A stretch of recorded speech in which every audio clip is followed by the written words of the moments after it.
Hello, welcome to another generation session. Right now we are with Heather VanCura, and she's going to talk to us from San Francisco, California, about the Java community participation and collaboration. How are you, Heather? Hi, Bruno. I'm doing well. Nice to see you again. Sorry, I can't be in Portugal this year. Yeah, but I hope you are sound and safe over there. Yes, definitely. Okay, so we are going to hear about the community process. The room is yours. Shall I start? Yes, I shall begin. All right, everyone.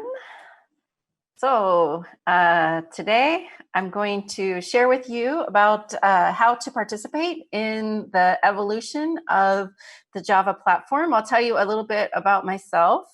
My name's Heather VanCura. I am the chairperson and director of the Java Community Process Program. I do work at Oracle. That's why I had to show you my legal slide before I started. But my primary role is to work with the Java developer community. So in that role, I chair the JCP. I serve as an international speaker at software developer conferences, whether that be virtual or in person. I've been working on Java since 2000. So I've seen it through the evolution of becoming open source. I am from California, originally from Southern California, and I like to travel and I enjoy music and staying active and having fun, and especially enjoying local cuisine. So I'm gonna have to make myself a Portuguese dish tonight. Anything I don't cover here in this 50 minutes, you can ask me about on Twitter. I'm quite active on Twitter. You can find me there at Heather VC. So I assume most of our viewers are Java developers, and I have good news for you in that regard. As I set the stage, Java continues to be the #1 programming language with over 12 million Java developers worldwide. Java is not only continuing to be popular in terms of developer usage, but also in terms of demand from employers. Java continues to be the #1 demanded skill from employers and also the highest paid skill. So whether or not you are new to Java or have been developing Java a long time, it's obviously a great tool to have in your toolbox of languages that you use. Currently, with the evolution of the Java platform itself, which is what I work on and what we evolved through the JCP itself, we're focused on the SE platform and the cloud environment. So we have billions of active JVMs connected to the cloud at this point. And there has been changes with the community and the way Java community is evolved, but certain things remain consistent over time, and those do remain the same, and those I call the philosophies. So we continue to focus on keeping the platform complete, ensuring that any changes that we incorporate into the Java platform proper, Java SE, have a high level of quality and security, but we do balance that with continuing to put modern features and innovations into the platform, which I'll get into some of those and how we do it. And I believe the thing that makes Java extremely unique is the way that we evolve the platform itself. So obviously, as I mentioned, it's open source, but we do it in a unique way that enables you to participate and to ensure that compatibility that has been key to the success and use of Java, and an ecosystem that continues to be engaged. And that, I believe, is the most important part of Java, but obviously that's my job, is to work with the community. So I believe that's key to the success of Java. And in May, we actually celebrated 25 years of Java, so it's a big milestone.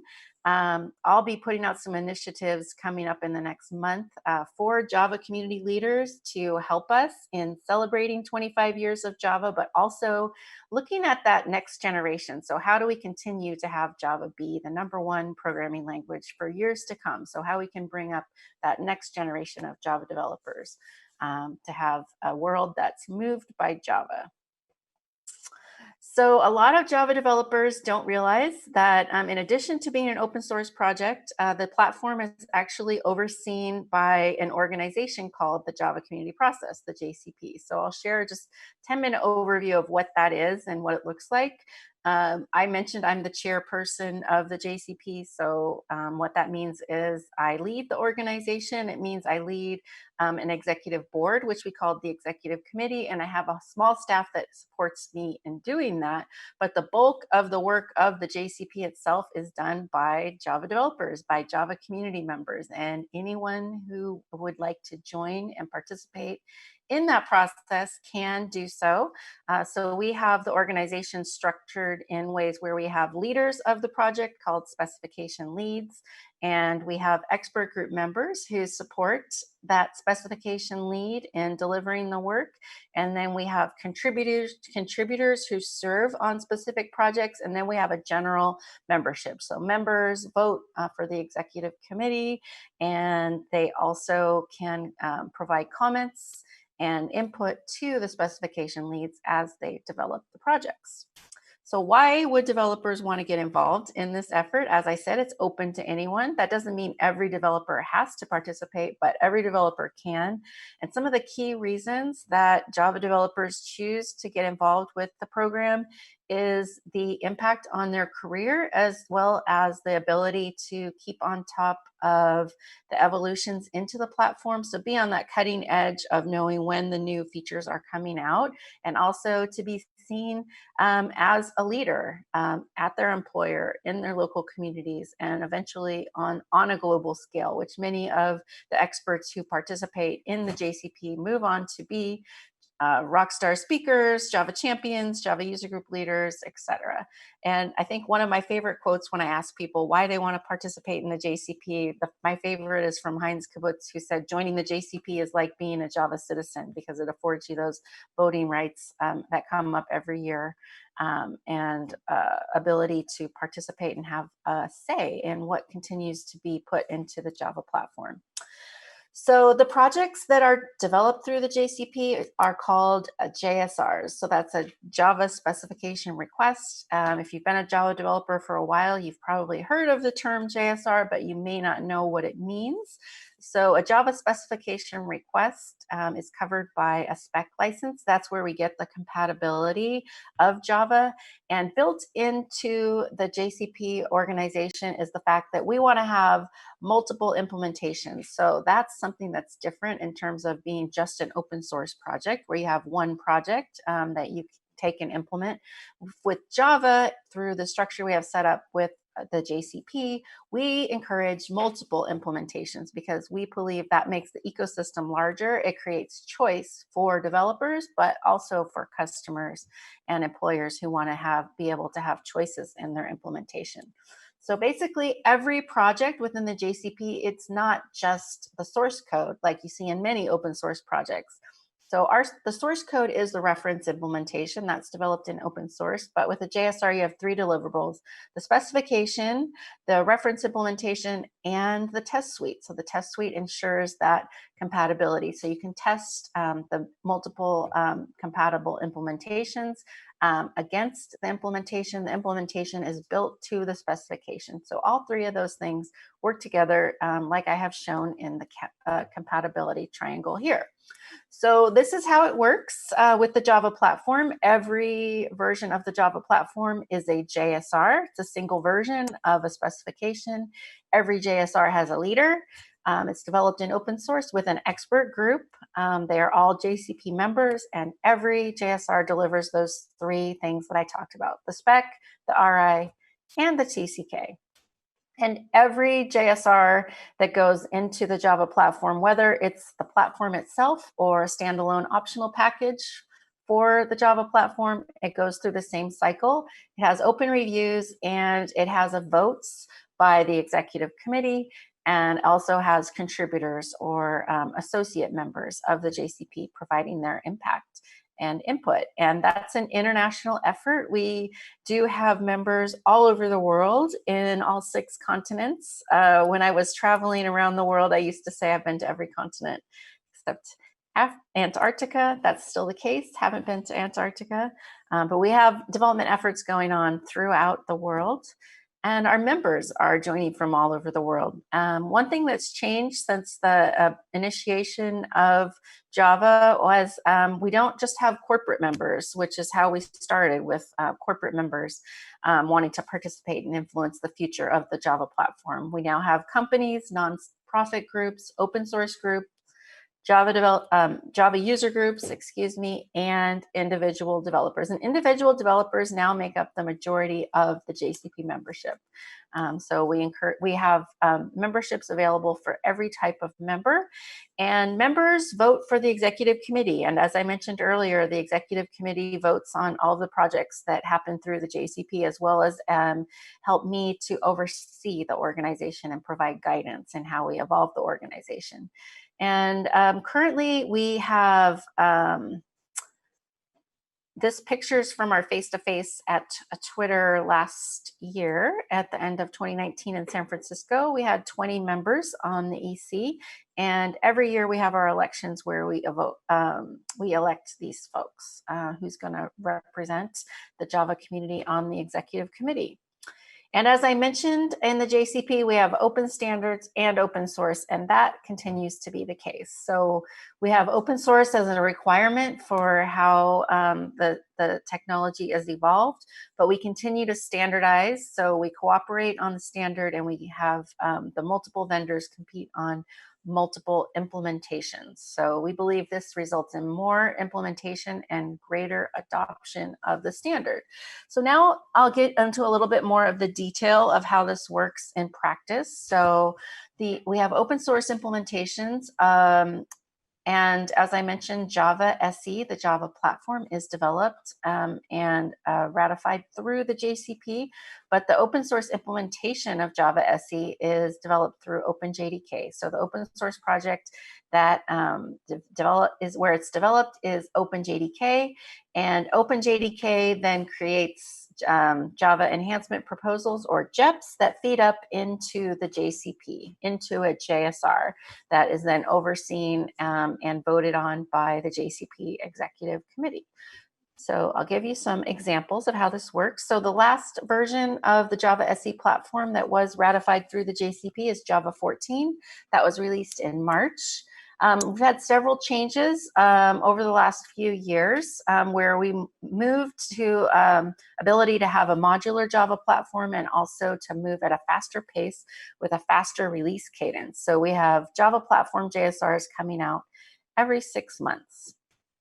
And starting with Java 9, we also introduced this concept into Java of long-term support releases. So that meant that Java 11, which came out, had a long-term support component. And that aspect of the Java platform is really about use of the Java technology versus how it's developed. It's every release that comes out every 6 months is developed exactly the same way, but every 3 years we have a release that comes out that's designated as long-term support. And the other change that we introduced was the fact that Oracle decided to open source many of their commercial features into OpenJDK. So that created a pipeline of new features and functionality that went through OpenJDK in exactly the same way, and fed into a JSR that was then ratified by the JCP Executive Committee and became a standard that could be utilized and downloaded by Java developers all over the world. So this helped to increase that pipeline of new features and functionality that went into the Java SE platform, starting with after the release of Java 9. So this happened in a progressive way, starting with Java 10, adding in some of these features that were used previously only by Oracle customers, but now are available in the OpenJDK version. So things like Project ZGC, low latency garbage collector, flight recorder, mission control, and the usage logger. So what we used to see with Java platform releases was a very large platform release that would come out every 3 to 4 years. And as I mentioned, starting with Java 9, we transitioned to a faster release cadence.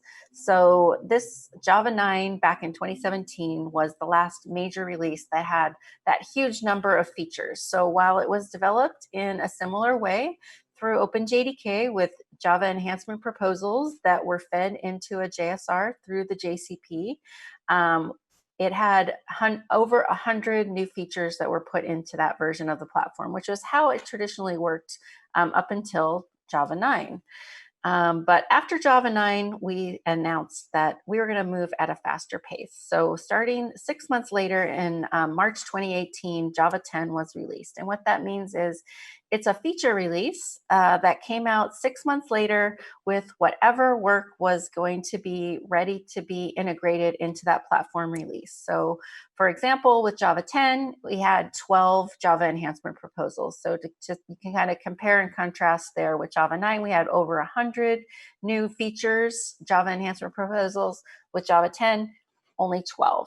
So that meant whatever was ready to be incorporated was incorporated, and that gave you as Java developers access to some of these new features that you would have traditionally had to wait years to be able to use. So in particular for Java 10, there was the introduction of var, which was something that developers were excited to be able to have that in the Java platform.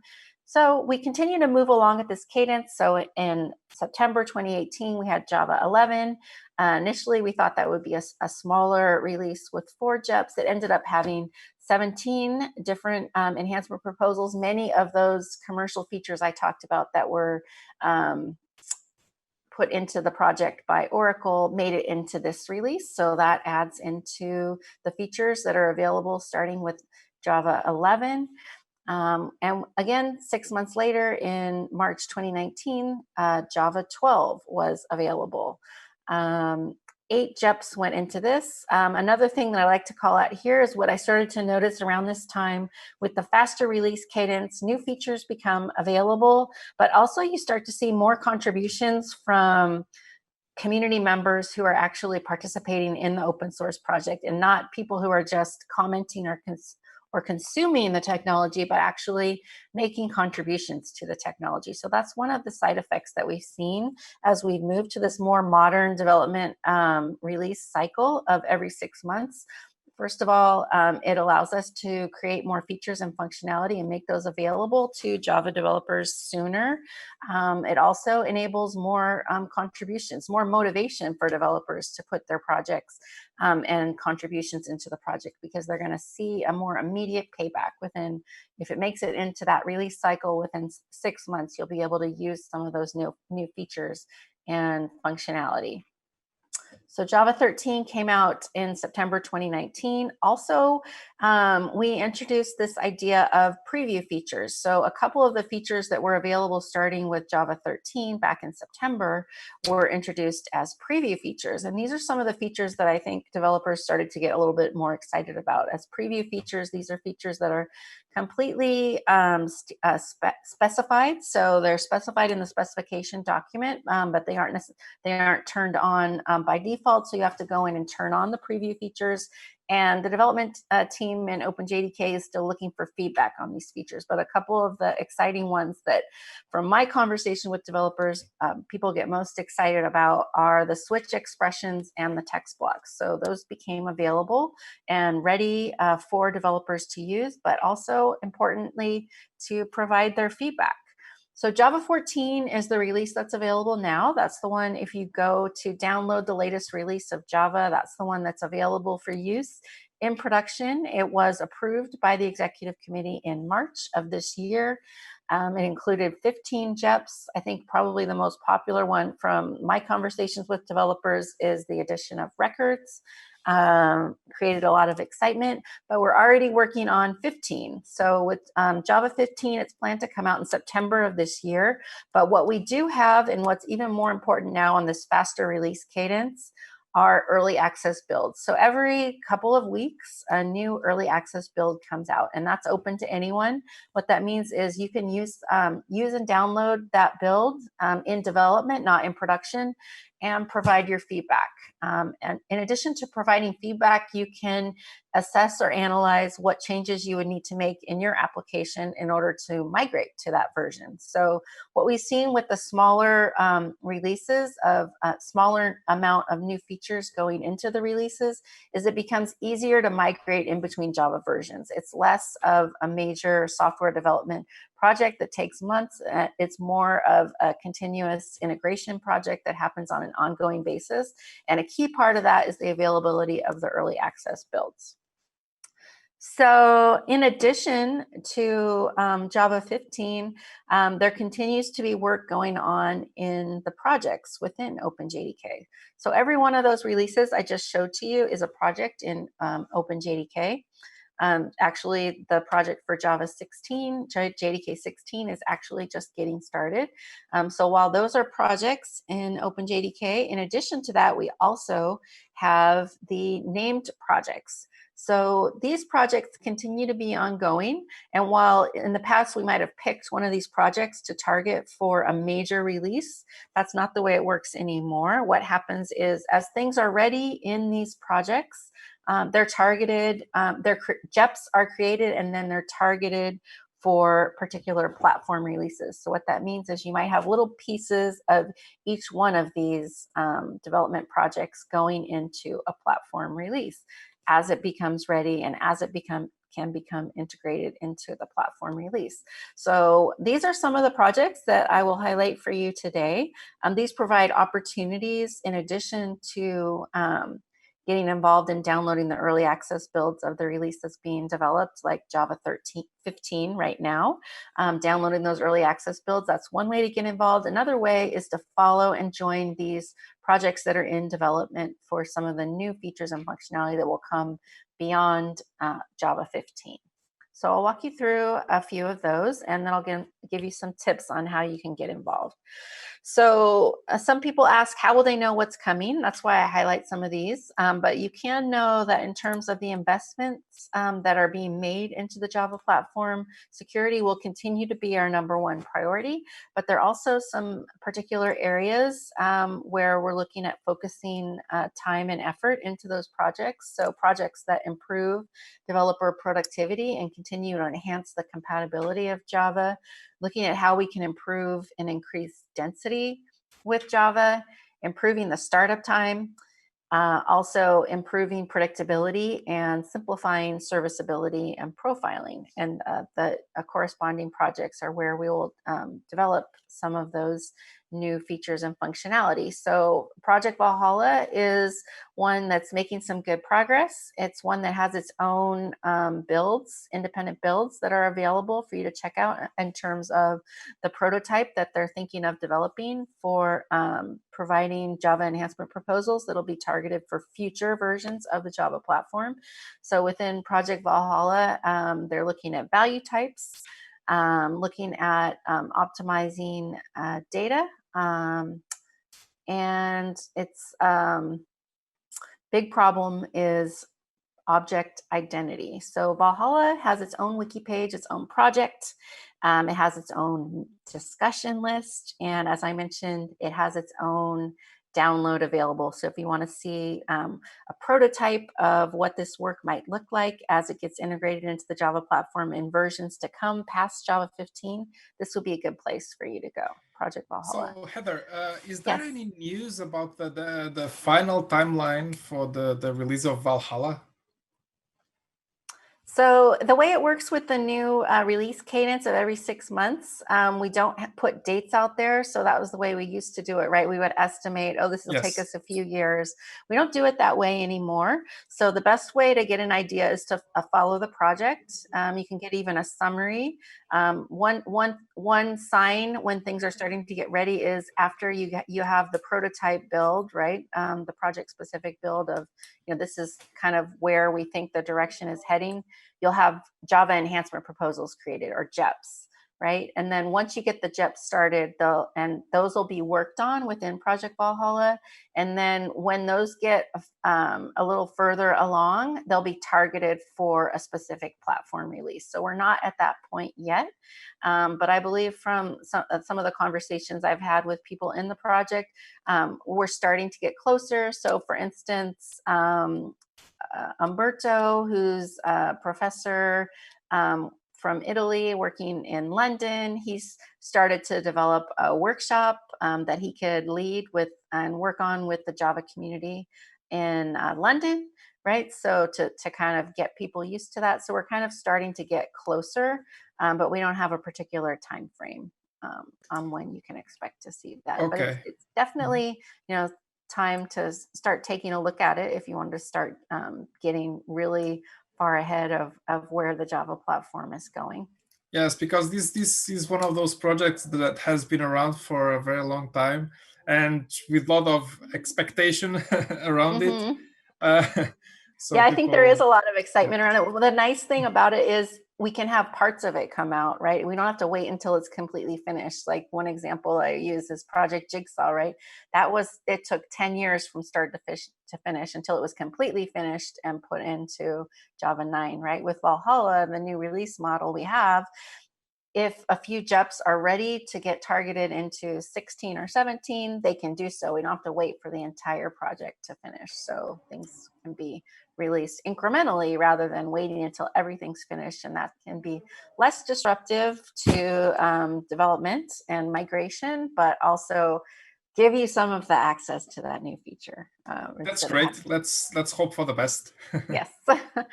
Okay.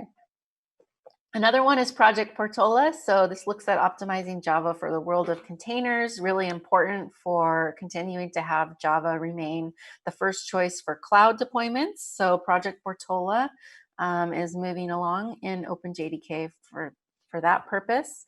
We also have Project Panama. So Project Panama is looking at the big data machine learning environment in particular, but the focus of Project Panama is improving Java's ability to interoperate natively. So looking at foreign functions and data. Obviously, Java has a really big opportunity in the big data and machine learning space. So I think some of these improvements will help in that regard. So Project Panama is one that you can get involved in. So this is looking at machine learning use cases for the platform itself. There's also a standalone JSR that'll look at this, and I'll cover that a little bit later. The one thing with to note for Project Panama is they're looking at replacement for JNI. And another one that I think a lot of developers are getting excited about and has also been around a little while, but getting closer to being ready to introduce some JEPs is Project Loom. So Project Loom is an update to the concurrency model. And the idea in Project Loom is they're looking at fibers. That's why they call it Project Loom. So the idea that you can have millions of fibers and spawn them into a single JVM instance. So they're working on that in Project Loom. We also have Project Amber. So Project Amber is one where we've gotten some of these smaller language improvements that have been introduced into the Java platform over the last few releases, the ones I mentioned, like switch expressions and pattern matching. Those are coming out of Project Amber. So Project Amber will be ongoing, and it's a collection of language improvements that will be, again, integrated into the platform releases as they're ready. And oftentimes these language improvements come first as preview features before they're available as general release. So you can download the early access builds at this URL, super easy, jdk.java.net. So what you'll get here is the version of Java that's ready for use in development and production. So development and production is ready for use. Right now it's JDK 14. Then there's early access, which you can use in development. So early access builds for Java 15 are there, but also there are project-specific builds. So for Loom, Panama, and Valhalla, the ones that I covered, you can get early access builds here. So if you want to find out, what some of these changes might look like and play around with those, you can download those early access builds there. OpenJDK has a great Twitter feed where you can kind of keep up to date on when some new builds are available or new JEPs are proposed or new platform releases come out. They also have a process for becoming an OpenJDK contributor. So all the things I just went over are available to anyone to view, but often people want to get more involved and take their collaboration and commitment up a little bit. So there's a process for becoming a contributor. Also, obviously, things are moving faster now. So the Java training's been updated. The current Java training that's available is Java 11. So that corresponds with the long-term support release. What the team at Oracle University is offering right now is a 25% discount on their 11 training and certification. So if people want to follow my link here to the user group champions portal, you'll find information on how to get discounts on the training and certifications. So that is my platform update. I'll just going to take a few more minutes to cover. So I mentioned, the JCP is the governing body. So we've made a few changes to our constitution to keep up with these adaptations that we've made in the community. One of them is, first, like I just mentioned, everything's open and transparent. We had to make sure that all of the guidelines in the JCP ensure that and require that from the projects, that everything's open and available, transparent.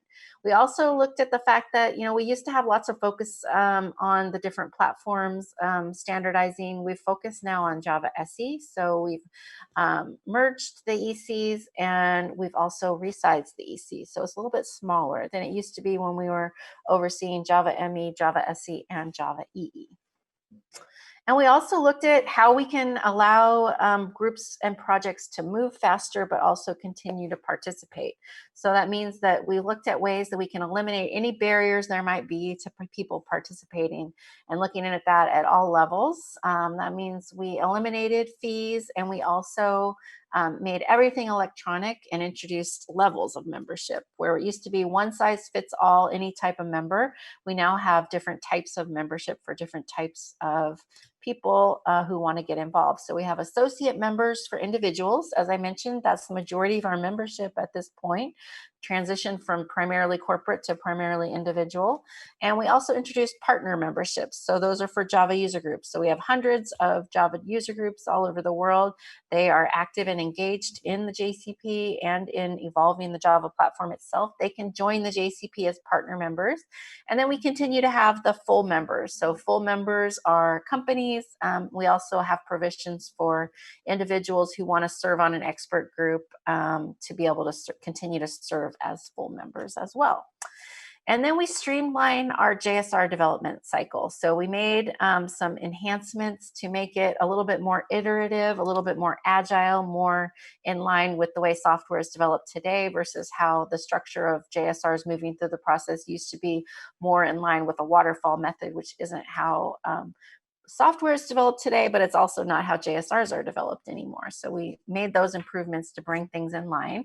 And our last release of that version of the platform was done by me leading the project, my executive committee serving as the expert group. We finalized that last December, but we made an update to it in 2019 to reduce the size of the executive committee.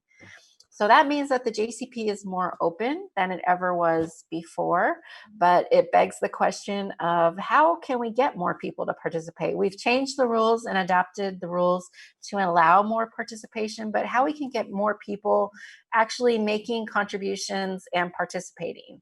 And we think that you can do that better as part of a team, but we still allow you to do it as an individual. So we encourage people to work either through their local community Java user group or their employer to discuss the new features together, to download those early access builds that I talked about that are available. And then the key part, provide your feedback to the project leads. That's in my role. Obviously, I also work really closely with all of the project leads, and that's one of the things that they're asking for the most. They want that real world developer feedback to make the standard better before it's released and ready to be put out into projects that are shipping and being used by customers all over the world. So working together in groups, your small groups within your community, but collectively, the global Java community, we definitely can achieve more. And part of that is through Java user group programs, such as Adopt a JSR, joining the JCP. We have now almost 100 different members. Last year, when we celebrated an anniversary of the JCP, we put out an initiative for Java user group members who wanted to celebrate that milestone along with us. And we're going to be doing some more activities later this year with Java user groups. So it's great to have that engagement from the user groups all over the world, because rather than having to work one-to-one, you're working one-to-many. So me working with user group communities all over the world helps to drive that adoption, but also helps to keep user groups active and vibrant. I have your, can you see your logo here? It's here. Where? Oh, I can't see it because of there it is, Coimbra Jug there. Yes, I've been to Coimbra, I think 2 or 3 times already. So yes, great. we've had you. I think at least 2 that I remember. Yeah, I think 2 in Coimbra. I was also in Porto and Lisbon. So when I come back, I have to go to the south. That's what everyone tells me. Or next year for Generation, hopefully live. Next year I'll be there. Okay, so let's see. So user groups together, they can participate in OpenJDK by downloading those early access builds. But another way to get involved is we have a great resource in OpenJDK called the Quality Outreach Group, in addition to the adoption group in OpenJDK. So there's mailing lists there.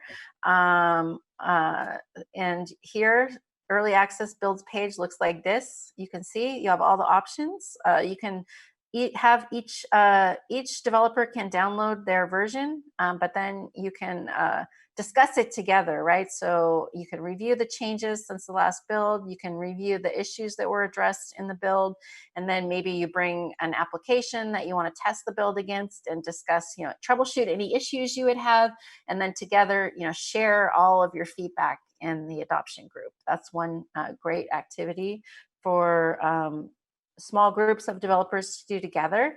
And the Quality Outreach Group in OpenJDK is a collection of free and open source projects based on Java or dependent on Java. So as you do run those early access builds against your applications, you might run into some dependencies that aren't maybe ready for that next version of Java. So what we've done is we've created this Quality Outreach Group, and we have a matrix there of over 100 different free and open source projects. And that means that they're available for people to contribute to those projects, right? So a lot of times getting involved in open source, it's a great way to advance your career, but it's also a great way to address some of those pain points that you might have. So if you run into a dependency and you check the Quality Outreach Group and see if your project is there, you can actually go ahead and join that project as a contributor and help to address and migrate those projects towards the next version. So in the matrix, you'll find contacts for the project. You'll find the leader. A lot of these projects also have suggestions for bugs that you might work on together or independently that will help to move the project to the latest release of Java. And obviously, they'll have a status of what version it's available on right now. So for right now, it would be like Java 14, is it green? And then 15 and 16, the matrix will be updated over time. So that's a great way to get involved on a smaller basis to get started in open source project, is to check out that Quality Outreach Group as a resource. But regardless of what you decide to work on and how you want to participate, I like to give these 5 tips in closing my presentation. So first of all, pick something that I just talked about that speaks to you, whether it be staying on top of those early access builds, getting involved in one of the projects in OpenJDK, getting involved in one of the projects that's participating in the Quality Outreach Group. There also, as I mentioned earlier, are a few standalone JSRs that are being developed through the JCP that you also could take a look at if they're your particular areas of interest. One is the visual recognition API. So this is JSR 381. It's designed to be based on Java SE and available as a standalone optional package. But it's looking at the machine learning space, in particular, the visual aspect of it as a starting point, led by a couple of community members. So it's getting further along. That's one that you could choose to get involved with. It'll have the same thing. It'll have early drafts, then early access reference implementation that you can test and experiment with, or maybe even contribute to. So that's one. There's also units of measurement in the embedded space. Obviously, always the platform JSRs. Java SE15 is the one that's going now, and that's JSR 390.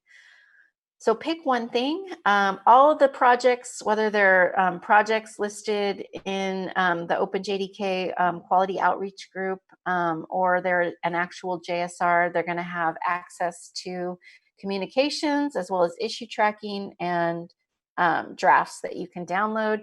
In addition, on the JCP page for JSR, you'll find contact information for the leaders of the project, as well as a general description of the project. So that's a great place to start. And I always encourage people who want to get involved with a project to actually do your homework and read some of the latest discussion and look at the latest draft, look at some of the issues to see what's being addressed, and then communicate with the leader and let them know how you think you can help, or ask them what help they would like.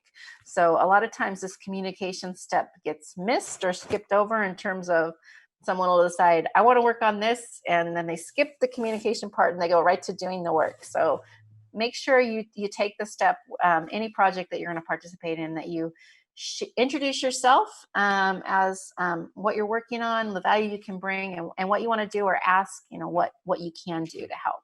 And then go ahead and decide on the actions you're going to take, and take the action. So it's really important to take the action, but don't skip over the communication part.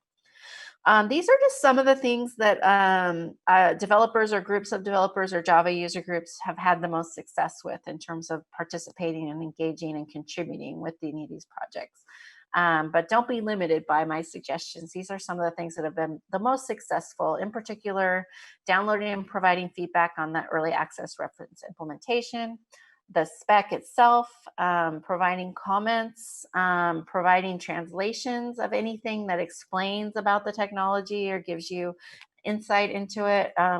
So for example, for you and your community, providing maybe a talk that introduces some of these new things in Portuguese, right? Or share a lightning talk, which is a shorter version of the talk, or even just sharing updates from these projects as they become available on your social media accounts. Don't forget to provide your feedback in the forums that are available, whether that be an issue track or a mailing list discussion. Really important to provide feedback.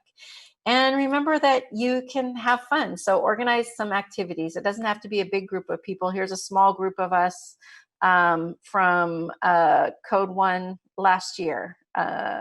Getting together, we had organized some hacking time in the open space area. Community members from all over the world getting together, talking about some of the projects, and maybe you may or may not make a pull request there, but maybe you give some feedback. Feedback is really valuable. I know it can be, the ultimate goal to, have your request accepted. That's not necessarily always going to happen, but know that your feedback is valuable and you'll have fun in the process. And you're going to make connections that'll help to advance your visibility in the community, and in the end, advance your career while having fun in the process. We can have opportunities to interact in the future beyond this talk on social media. I mentioned earlier Twitter. There's also the JCP website and Twitter account. We are going to have a public EC meeting on Tuesday, June 9th. We have those, though, every 6 months. So check jcp.org regularly to find out when the next public meeting is going to be and how you can participate. If you don't attend those live, they're always recorded. So you can find on jcp.org recordings from previous meetings. So in our next meeting next week, we're going to talk about Java and education, and we're going to talk about how the Java community can get involved in continuing to see that next generation of developers chooses Java and uses Java and knows how to use it really well. So we'll give you some tips for how to engage with those younger, more junior developers at the university level. So Code One, Call for Papers is still open. I'm not sure, what that event's going to look like in September, but that's a great opportunity to get involved. So the Call for Papers is open just for a few more days if you want to participate. Put in a paper and watch website and social media for how that unfolds in September. Obrigado. Questions? Thanks very much, Heather, for your presentation. So we have a question from Juan Valvidia. He asks if do all language features go through the preview process? Are they designated as preview? Not necessarily. So they designate some JEPs as preview if they feel, if the project team working in the open source project feels like they still need more feedback. So while it would be still specified, they feel like they need more feedback. From what I've seen, this is new, right? So just a few releases, we started having preview features. Many of them are. I haven't gone to check. It's not a rule by any means, but I would say, that it looks like many of them are first available as preview features. Especially if they are big features. Right. So while they're fully complete, they still, want more feedback. So that's what the designation is of a preview feature. Okay, so I have a question for you. So is there, so for these projects, the meetings are usually not open right now, are they? Which project? So for the JEPs, so I imagine that people gather from time to time. Oh, the JEPs. Well, there's the mailing list, so that's open. Yes. Okay, so but and then there's the expert group. So basically, for a Java platform JSR, there's an expert group. Only people who are members of the JCP and are going to make contributions to it are on the expert group. So there can be meetings of the expert group, but they're making their work available. But not anyone can join an expert group meeting. But it used to be that people had a lot of meetings like that. Most JSRs now aren't developed via meetings. Though it's all done in public mailing lists. The discussion. Okay. So it might be that sometimes there needs to be a meeting of the expert group. But essentially, why we have the JCP set up the way it is and have people join the JCP as a member to be on an expert group is to ensure that anything that they're contributing of substance is covered under the governing rules that provide for the fact that those things can be contributed and they can be put into a standard that then every Java developer will have access to use, right? They're not going to contribute something and then say, oh, I didn't really want you to have that, right? So once someone's a member and they contribute something in an expert group to a JSR, it's there. Once it becomes final, they can't take it back. Does that make sense? Yes, it does. Thanks very much, Heather, for being with us. Hopefully, we'll have you again next year in person here in Coimbra. Well, I really enjoy coming back to Portugal. It's one of my favorite countries. I love the people, the food, the scenery. It's all really beautiful. Thanks very much. So, thank you. See you soon, Heather. All right. Thank you. See you soon. Bye. Bye.